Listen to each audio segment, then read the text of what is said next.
자, 그래서 한국의 자금 시장은 완전히 구조적인 함정에 빠졌다. 구조적인 함정에 빠졌는데 이게 바로 현 정부가 무능하고 무책임하고 금융시장을 이해하는, 아니, 대통령은 제가 볼 때 금융시장에 대해서는 아주 까막눈이고요.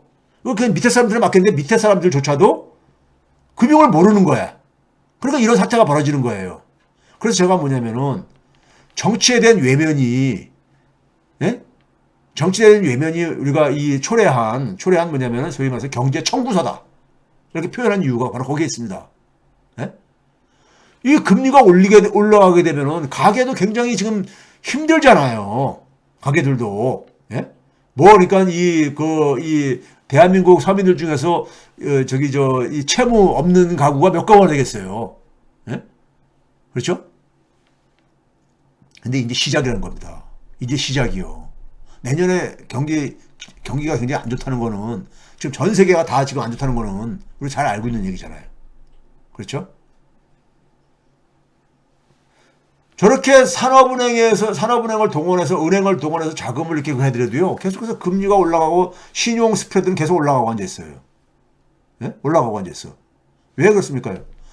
제가 그랬잖아요. 블룸버그에서 한국을 신용위기를 겪고 있는 나라로 표현을 해요.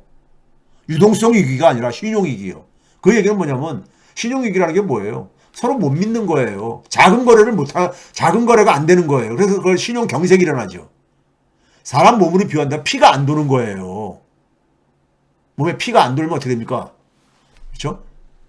자, 그 다음에 이제, 오늘 이제 그러니까는, 다음 주제는, 이게 지금 있잖아요. 우리 지금 경제가 6개월 만에 엉망진창이 된 이유가, 제가 이 최백은 TV 커뮤니티에다가도 제가 글을 올렸지만은, 예? 이게 대통령이 무슨 일을 하는지를 대통령 자신이 모르고, 예? 그 다음에 뭐냐면은 강요들, 윤석열 정부의 인사들이요. 제가 그런 얘기했죠. 과거 여러 번 얘기했죠. 과거 2008년 금융위기 이전의 사고에 머물러 있는 사람들이다. 예? 그래서 얘기했죠. 제가 그런 얘기를 합니다. 왜 위기라는 것은요. 똑같은 내용과 똑같은 형식으로 오지 않는다. 절대 반복하지 않는다. 위기는요. 내용과 형식이 계속 변합니다. 예? 위기는 인재예요. 인재. 왜? 자연세계는 없잖아요. 경제위기라는 것은 자연세계 없잖아요. 인간이 만든 거예요. 근데 똑같은 방식으로 실수하지 않아요. 근데 이 사람들은 지금 이 위기의 성격이 과거의 위기로 그 눈으로 보고 있는 거야. 그러니까 이렇게 지금 무능함을 보이는 거예요. 그러니까 무능한데 하다 보니까 무책임한 결과를 나오죠. 공직자들이 그러니까요.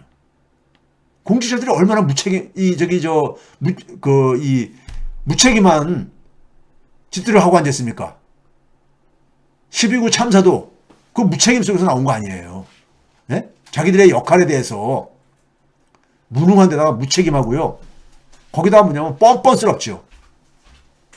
네? 뻔뻔스러워. 이 사람들은. 이걸 가지고 뭐냐면 대외 환경의 탓으로 돌려. 대외 환경의 탓으로. 네? 대외 환경의 탓으로 돌립니다. 거기다가 또 뭐냐면 탐욕까지 부리죠. 네? 탐욕까지. 공공기관 자산 매각이라든가. 이런 걸 통해 가지고 소위 그러니까는 어둠의 거래를 그러니까는 의혹을 일으키는 거잖아요. 과거의 사례를 봤을 때는 보면요. 그렇죠? 자, 이것과 관련 이 엉망진창이 된 것 중에 제가 잘못 낀 첫 단추를 얘기할 때 꼭 얘기하는 게 바로 뭡니까요? 이 경제라는 것은 정치하고 무관하지가 않아요. 무관하지 않습니다. 제가 한미 대통령 정상회담부터 이게 잘못 나갔다 그랬잖아요. 그러고 나서 6월 달에 나토 가가지고 반노 외치고 반중 외치고 왔잖아요. 반노 반중 외치고 왔잖아요. 윤석열이요. 나토에 가서. 그 나토 청구서가 우리 지금 무역 적자가 구조화되고 있는 겁니다. 무역 적자가. 근데 이번에 아세안 플러스 한중일 여기에서 프놈펜, 캄보디아 프놈펜에서 열렸는데 프놈펜 청구서가 또 날라오고 있죠. 프놈펜 청구서가 또 이제 날라올 겁니다. 참 걱정이 돼요. 예? 외교 참사가 이 청구서를, 경제적 청구서를 이번에 여러분들 이 사진 보면 또 보기 싫은 사람도 많을 텐데 빨리 가겠습니다. 화제가 된 것은 사실 프놈펜 성명문에 대해서 우리가 평가를 해야 되는데, 예? 이 사진이 그러니까는 화제가 된 거 아닙니까? 예? 이거 가지고 이제 장경태 민주당 의원이 빈곤 포르노라는 용어를 사용을 하면서 비판을 했잖아요. 빈곤 포르노라는 건 용어가 있는 거잖아요. 어찌됐든 간에. 근데 이거 가지고 여당에서 엄청나게들 그러죠. 근데 권성동이 이런 얘기를 했어요. 심장병 어린이 어려움 나누는 게 비윤리적인 거냐. 그럼 뭐 여성 비하했다 뭐 이런 얘기 하고 앉았고 그러는데 이게 빈곤 포르노하고 여성 비하하고 무슨 관계가 있는 겁니까 도대체가. 예? 만약에 이게 참 이 얘기인데 근데 제가 가는 건 뭐냐면요. 이 사태는 여당과 이 대통령 내가 자초한 거예요. 왜 자초했냐면요. 자, 이거 봐보세요. 여러분들 이거 기억을 하시는 분이 얼마나 있는지 모르겠는데, 우리가 10월달까지 국정감사가 있었잖아요. 국정감사 하면서 나온 기사 중에 일부를 제가 이렇게 해가는데, 위에는 뭐냐면 메디컬 투데이, 밑에는 뉴시스. 일단 쉽게 보일 수 있는 게 그거세요. 공공어린이 재활병원 예산을 통째로 삭감했어요. 이게 10월 20일자 기사입니다. 예?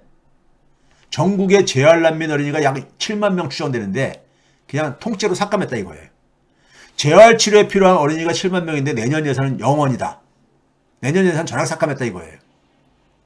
아니 그렇게 이 중증 장애 아동이 걱정된다면은 대한민국의 이 재활치료가 필요한 어린이들에 대해서 왜 정부가 관심을 안 갖습니까? 여당이 왜 관심을 안 갖냐고요? 예? 우리나라 재활필요 어린이가 약 29만 명이나 됩니다. 근데 재활치료를 받는 어린이는 19,000명 정도뿐이 안 돼요. 나머지는 뭐냐면 경제적 사정도 안 되고, 예? 그러니까 이 중증 장애 아동이 있으면요, 가정이 그러니까 이게 쫙 가라앉고 그러니까 부모들도 그러니까는 먹고 살아야 되는 게다 보니까 이게 방치됩니다. 이걸 재활 난민이라고 부릅니다. 우리나라에 이 재활 난민 이 아동들이 29만 명 정도가 있는데 예산을 이것을 내년도 예산에 0원으로 반영했다는 거 아니에요. 아니 그렇게 중증장애 어린이를 걱정하는, 예? 대통령 부인이 여당에 원내대표였던 사람이, 예? 왜 그 예산은 책정을 못하는 겁니까? 그런 걸 안 하고 그런 예산은 다 깎아버리고 국내에서는 바깥에 나가서 이런 쇼로 하니까 이게 쇼로 보이지 이게. 예? 진정성이 있다고 보이냐고요. 예? 그렇지 않습니까, 여러분? 아니, 예산을 다 깎아버리고, 정부에서 예산 편성을 아예 안 한 거야. 예? 예산 편성을요. 공공어린이 재활병원이라는 게 제가 알기로 한 개인가 있어요. 근데 이게 운영비를 완전히 다 끌어버린 거 아닙니까? 예? 그럼 부모가 좀 경제적인 여력이 있는 사람들은 자기 돈으로 자기 애를 치료를 해야 되겠지만은 그게 6.7%뿐이 안 된다는 거 아닙니까? 예? 약 27만 명 정도는 그냥 방치되고 있는 거예요. 고통 속에서요. 예? 치료도 못 받고. 캄보디아 가서 어린이 중증 장애 갖고 있는 어린이가 그렇게 걱정되면서 얘 국내에 있는, 예? 국내 이 중증장애 어린이에 대해서 이렇게 무관심하냐고. 이렇게 잔인하냐고. 무관심한 게 아니죠. 잔인한 거죠. 예산을 다 없애버렸으니까는. 이거 얼마나 잔인한 거예요? 예? 그리고 바깥에 나가서 이렇게 하니까 이거 쇼라고 보지. 예? 여당이 예산 편성은 여당이 하는 거 아닙니까? 정부가 하는 거 아니에요. 예? 이러니까는 진정성을 의심받고, 예? 빈곤 포르노라는 얘기를 듣고 그러는 거 아닙니까? 자초한 거 아니에요? 예? 빈곤 포르노 뜻이 원래가 모금을 위해 가지고 가난을 자극적으로 묘사해서 동정심을 일으키는 영상이나 사진, 이렇게 정의가 돼 있잖아요. 예? 이거하고 여성을 반 여성하고 아무 관계가 없는 거고, 이게 무슨 비윤리적인 거예요. 비윤리적인 것은 여당과 정부지. 국내 그러니까 중증자기 어린이 예산을 그러니까 다 없애버리는 정부와 여당이 비윤리적이지. 이건 비윤리적인 것 떠나서 잔인한 거죠. 김기현 의원이 그런 얘기 했더라고요. 무슨 뭐 동물병원, 민주당을 동물병원에다가 하면서 인간이 아니다 그랬는데, 인간이 아니고 누구예요? 여당과 정부 아니에요? 재활치료법이 필요한 어린이들에 대한 예산을 완전히 삭감해 놓고 나서 이런 짓을 해놓고 나서, 예? 자기들이 어떻게 윤리를 입에 달고 어떻게 거기에 대해서 그러니까 인간이라는 걸 입에 달 수가 있냐고. 예? 안 그래요? 국민들은 이 기사 이거 모르잖아요. 그렇죠? 자, 그다음에 본론. 아세안 플러스 한중일 회담에서 거기 가가지고 아세안 플러스 한미일에 가서는요, 우리 같은 경우는 강대 국가가 아니잖아요. 아세안하고 힘을 해서 이것을 다자주의를 여기서 그러니까 활성화시켜야 되는 무대인 거예요. 아세안은 뭐냐면 미국이나 중국 어느 한쪽에 쏠리는 거 싫어하잖아요. 예? 어느 한쪽을 선택했을 때 자기들은 그러니까 비극적인 결과를 가질 수밖에 없기 때문에, 자기들한테는 그러니까 그것이 비극적인 결과로 이어질 수밖에 없기 때문에 자기들은 그 속에서 한국이 좀 같이 힘을 합해가지고 미국과 중국에서 좀 그러니까는 자기들의 독자성을 그러니까 확보하고 싶어 하는 거 아닙니까? 근데 거기 가가지고 하고 온 게 뭡니까? 한미일 회담만 했잖아요. 한미일 회담만. 예? 아세안은 그러니까는 한국이 윤석열 정부가 그냥 미국이 하라는 대로 다 하니까는 아예 상대도 안 한 거 아닙니까? 기대도 안 하고요. 이거 봐보세요. 여기서 프놈펜 성명이 나왔어요. 프놈펜 성명문을 전문을 제가 읽어봤는데 그중에서 보게 되면 이런 얘기가 있어요. 한미일 삼국 정상을 얘기하는 거죠. 국제 질서의 근간을 뒤흔든 러시아의 우크라이나에 대한 잔혹하고 정당화될 수 없는 침략 전쟁에 대항하여, 러시아가 우크라이나라는 거 침략 전쟁이라고 그거 안 하거든요. 우크라이나와 함께 한다는 의지를 하는데 이거 완전 반러 선언인 거죠. 그리고 러시아가 거짓 주장을 하고 있다. 이런 얘기를 하고 있는 거예요. 거기다 두 번째는 뭐입니까? 삼국 정상은 불법적인 해양 권익 주장과 매립적의 군사와 강압적인 활동을 통한 것을 포함하여 인도 태평양 수역에서의 그 어떤 일방적 현상 변경 시도에 강력히 반대한다. 이거 뭡니까? 미국이 중국을 향해서 남중국해에서 이걸 표현할 때 주로 쓰는 거 아니에요. 그 항행 자유 뭐 이런 거 얘기하고 그런 거잖아요. 예? 그다음에 그리고 중국이 가장 듣기 싫어하는 대만 해협에서의 평화와 안정 유지의 중요성을 제약한다. 중국은 대만을 그러니까 자기들의 그러니까는 대만을 독립국가로 인정 안 하고, 예? 원 중국을 가고 우리도 그러다 보니까 대만하고 수교 관계가 이게 저기 없잖아요. 예? 그 이게 뭐냐면 반러 선언과 반중 선언을 한 거야. 가가지고 프놈펜 가가지고, 예? 여기 앞장을 쓴 거야. 그런데 문제는요, 여러분들 좀 제발 그 소위 말해서 이 태극기 부대에 관련되시는 분도 좀 제발 정신 좀 차리세요. 이거 지금 이게 뭐냐면요, 2022년 5월 19일자 워싱턴 포스트의 기사입니다. 예? 거기에 뭐냐면은 조지 부시, 세면에서 주니어 부시죠. 2000년부터 그러니까 2001년부터 2008년까지 그러니까 대통령을 한, 예? 조지 부시죠.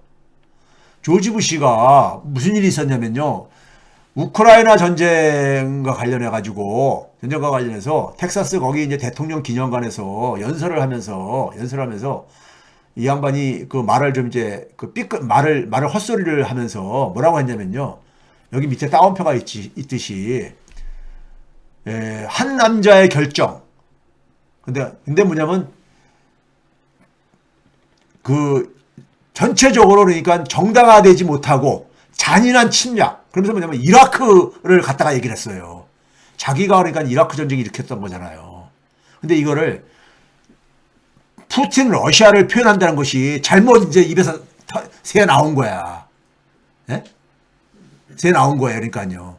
우크라이나에 대한 러시아의 침략에 대해서 그러니까 연설을 한다고 이렇게 스피치를 한다고 하면서 이라크에 그러니까 이라크에 대한 그러니까 정당화되지 못하고 잔인한 이 침략에 대해서 이게 그러니까 한 사람의 한 남자의 결정으로 이런 것이 일어났다고 하면서 그 자기 자신을 그한 거죠. 그러고 나서 멋쩍다 보니까는 웃으면서 이것을 그러니까는 이렇게 조크로 넘기려고 이렇게 했던 거예요. 했는데 뭐냐면은 워싱턴 포스트에서 뭐냐면은 부시가 그러니까 2003년도에 이라크 침공을 했을 때 이게 굉장히 그러니까는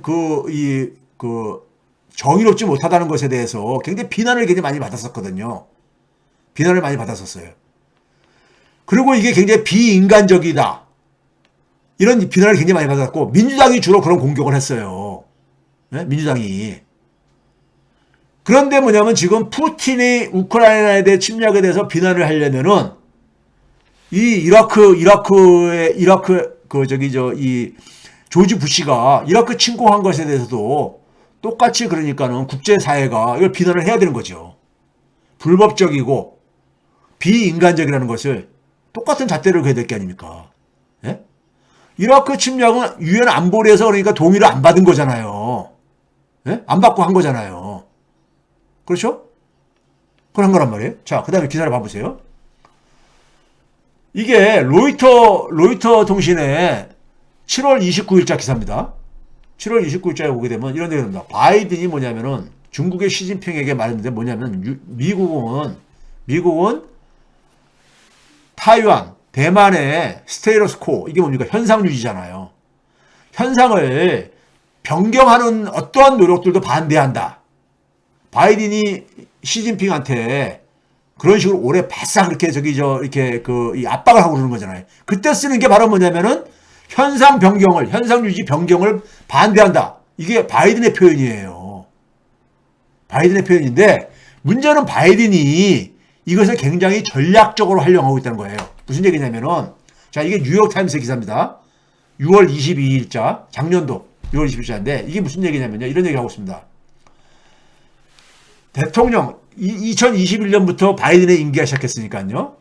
바이든 대통령의 취임식 그러니까 해외 순방에서 그러니까는 바이든이 입에서 나오는 한마디가 계속 반복해서 나오는 한마디가 있는데 그게 바로 뭐냐면은 rules based 규칙에 기반한 국제 질서를 계속해서 떠들고 다닌다 이거예요. 바이든이요. 이것만 계속 반복해서 얘기한다 이거예요. 그럼 규칙에 기반한 이게 뭡니까? 규칙은 누가 만든 규칙이에요? 예? 미국이 만든 거잖아요. 그러니까 이 규칙에 기반한 질서를 변경하는 것을 힘에 의해서 변경하는 것을 자기들은 받아들일 수 없다. 이 얘기를 이게 바이든의 그러니까 단골 메뉴예요. 단골 메뉴. 예?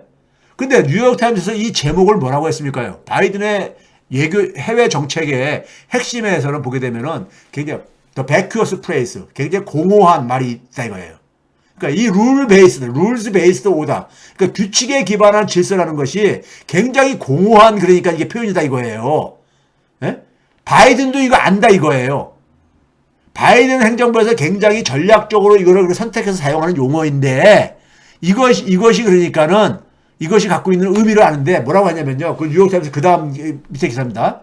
이런 내용입니다. Too bad.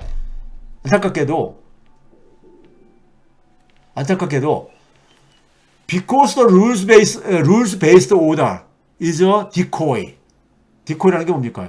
미끼라는 거 아닙니까? 미끼. 이게 규칙에 기반한 질서는 하나의 미끼다 이거예요. 이게 목표가 아니다 이거예요.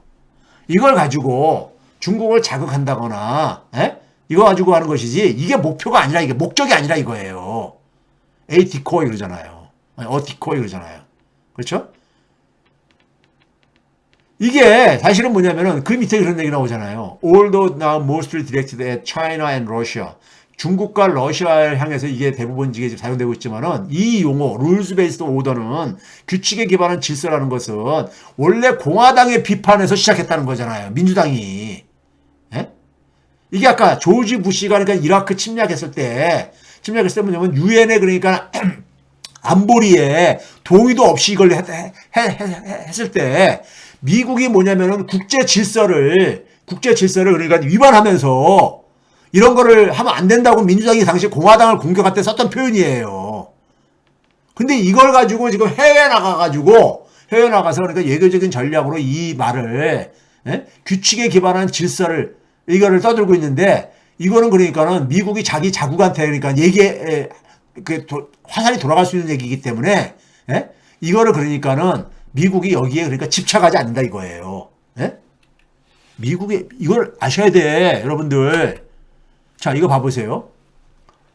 중국이 이번에 그러니까는 바이든이 이 아시아 이쪽으로 아세안 있었고 G20 할 때 그 전에 중국의 그러니까 이 수상인 숄츠는 어디 갔습니까? 중국으로 날아갔잖아요. 중국으로 날아갔어. 왜 날아갔습니까? 이번에는 완전히 경제적인 방문이야. 경제적인 목적으로. 여기에 뭐냐면은 주로 그러니까는 100개 기업 이상 기업인들이 같이 동행을 했던 거 아닙니까? 예? 대표적으로 마틴 브루드밀러. 이게 독일의 유명한 그 화학기업이죠. BASF요. 여기에 이제 CEO. 이들은 가가지고 2030년까지 100억 유로를 투자하겠다. 그래서 중국의 광둥성 잔장을 그러니까 통합기지로 만들겠다. 예? 올리버 블룸, 폭스바겐의 CEO죠. 얘는 그러니까 한 24억 유로 투자하겠다. 중국과 그러니까 인공지능 관련 반도체 분야에 지금 이런 거 하지 말라고. 인공지능 반도체는 지금 그러니까 수출 금지 이런 걸로 돼 있잖아요. 미국에서 설정하는 거. 근데 이걸 합작 투자하겠다고. 중국 기업 호라이즌하고요. 독일의 BMW 회장도 올리버 집저도 배터리 프로젝트에 100억 원 투자하겠다. 태양광 실리콘. 뭐 등등 여러 내놓으라는 독일에 내놓으라는 기업들이 11월 3일부터 4일에 그러니까 숄츠를 따라서 중국으로 날아간 거예요. 나도 내려가 해가지고 내려간 거. 100개 이상 기업들이 간 거예요. 기업인들이요. 왜 그렇겠습니까? 지금 미국은 그러니까 중국에다 투자하지 말라고 하는데 독일은 우리 그럴 수 없다. 우리 국가 이익을 봤을 때 중국 시장을 포기할 수가 없다 이거죠. 왜? 독일하고 최대 교육 국가가 이건 수출과 수입을 합친 겁니다. 최대 교육 국가가 독일이에요. 미국이 아니라. 수출만을 볼 때 독일의 수출만을 볼 때는 1위가 미국이지만은 한 200억 달러 정도 더 많습니다. 작년 기준으로 해가지고요. 예? 근데 수입과 수출을 합치는 액을 보게 되면은 중국이 최대 교육 국가예요. 독일이에요. 최대 교육 국가야. 그러니까 독일 입장 속에서는 중국을 그러니까 외면할 수가 없는 거야. 독일 경제에 절대적인 그러니까는 이 비중을 차지하고 있으니까. 그러니까 중국에 대해서 그러니까는 이런 첨단 기술 분야들 투자하지 말라 그러는데 인공지능 반도체 그러니까 합작 투자 하겠다고 하고 앉아 있는 거잖아요. 예? 하겠다는 거 아니에요. 예? 독일의 그러니까 최고 기업들이 100개 넘는 기업들이 달려간 거예요. 그러니까 자기도 좀 데려가달라고 해가지고. 그러니까 완전히 이건 경제 얘기하라고 한 거예요. 비즈니스 얘기하라고 숄츠가 간 거예요. 이게 현실이라고요. 현실이야. 그 다음에 이거 봐보세요. 로이터 통신의 기사인데 11월 5일자입니다. 이게 그러니까 숄츠가 방문했을 때 그때 이제 나온 기사야. 중국이 뭐냐면요.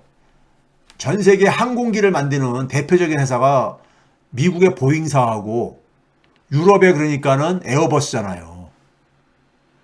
숄츠 방문 기간 동안에 170억 달러에 그러니까 에어버스에다가 170억 달러에 그러니까는 이 항공기 주문을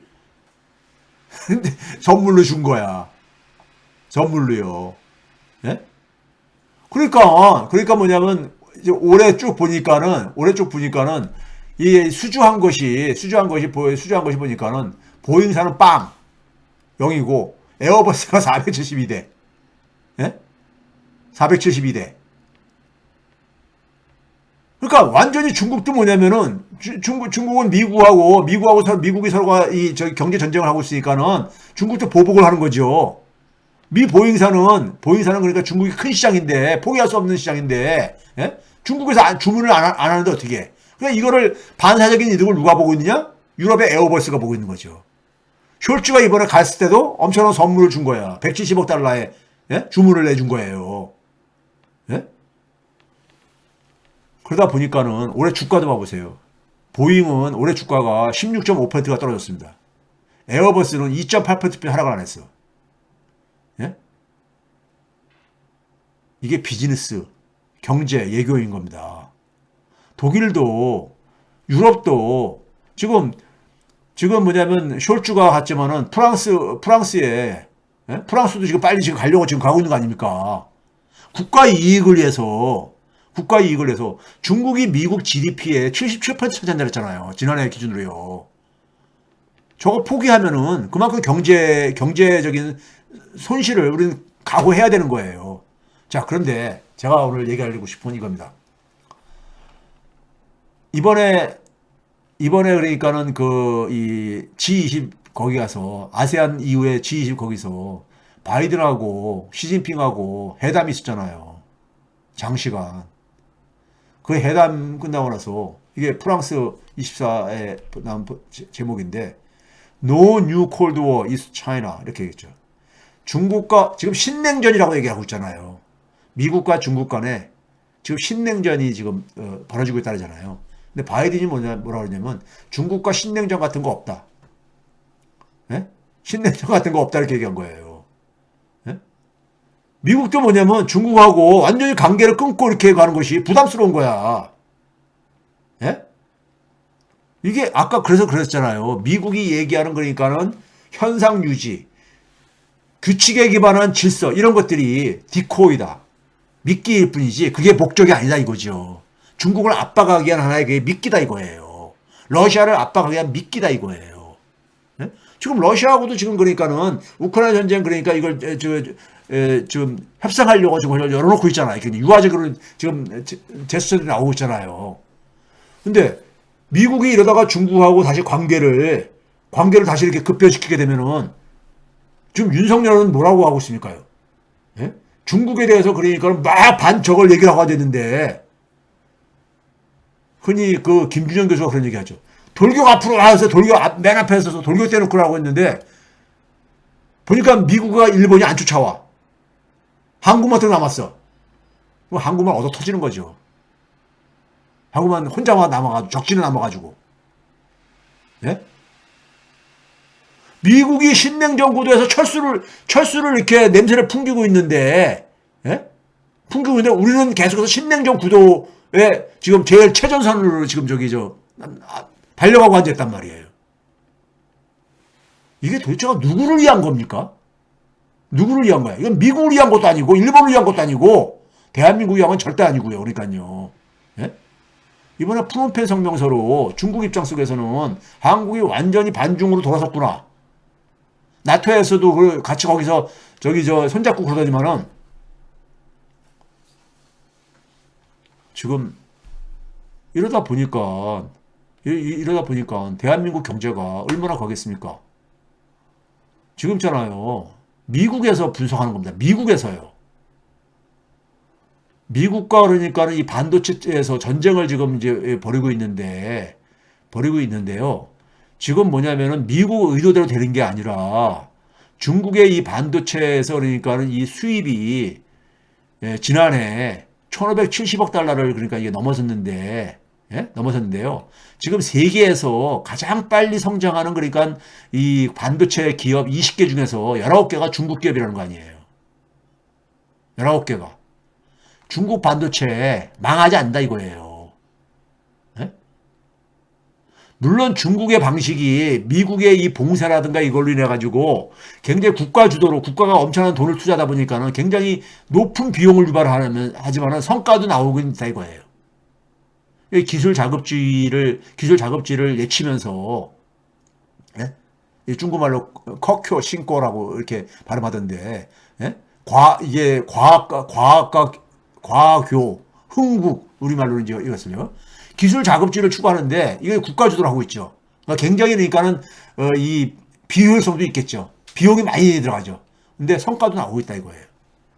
자, 그 다음에 이거 봐보세요. 블룸버그에서 이거 다 10월달 기사입니다. 중국의 R&D 지출액이요. 이거 봐보세요. 2001년도에는 미국이 3,662억 달러, 중국이 454억 달러 했었어요. 근데 2020년에는 어떻게 됐습니까요? 예? 미국과 거의 이제 거의 비슷해졌어요. 미국과. 예? 그렇죠? 미국이 한 6,641, 중국이 5,641. 예? 계속 성장하고 있죠. 자, 이래가지고 브레인, 소위 말해서 이 고급 기술들, 하이테크 분야에서, 예? 하이테크, 특히 여기 인공지능과 관련해서 두뇌 전쟁이 엄청나게 일어나고 있잖아요. 예? 근데 지금 이게 뭐냐면 작년에는 드디어 중국이 앞섰다는 거 아닙니까? 미국을.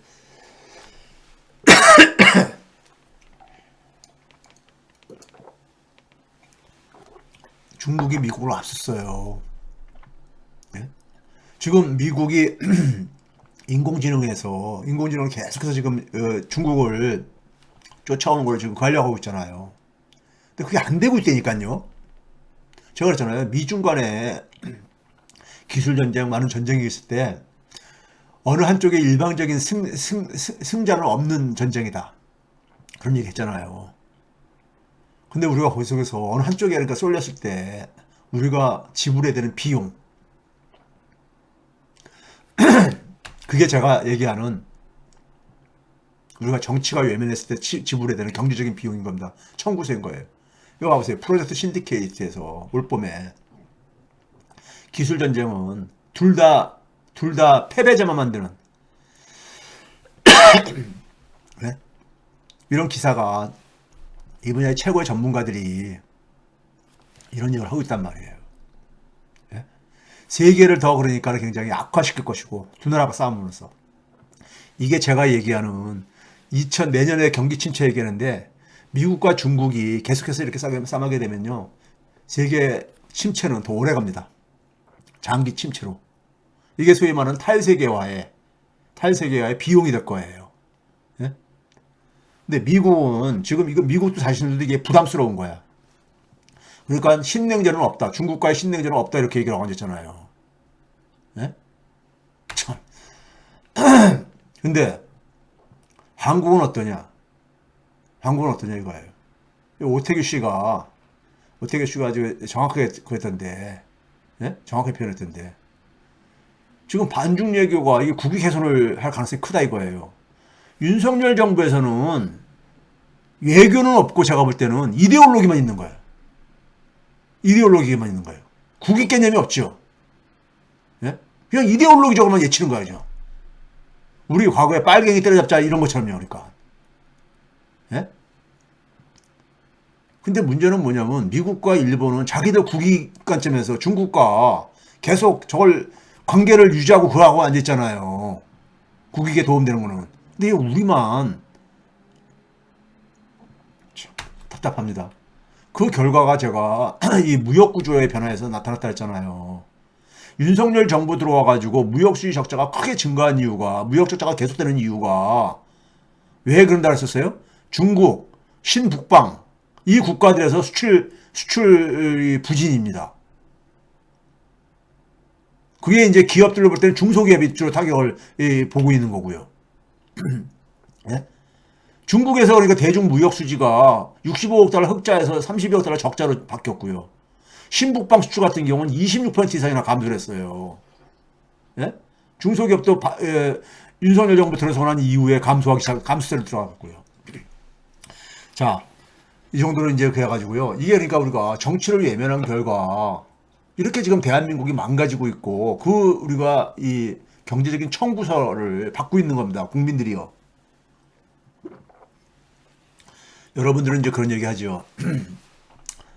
왜 윤석열을 지지한 사람만 피해를 봐야 되는데 가지 않냐 하잖아요. 예? 근데요. 집이 무너지는 거를 못 막게 되면 같이 그냥 피해를 보는 거예요. 하늘은요. 그러니까 골라서 그러니까는 이 벌을 주지가 않거든요. 예? 역사라는 것이 그렇게 진행되지 않거든요. 예? 왜? 우리가 인간 사회는 함께 살아가는 곳이잖아요. 그러니까 공동의 책임이 있는 거예요. 예? 그런 점에서 촛불 시민들이 좀 더 분발을 해야 되겠죠. 예? 좀 더 그러니까 우리가 예? 그냥 긴 호흡으로 좀 해야 될 겁니다. 정치 진짜 중요합니다.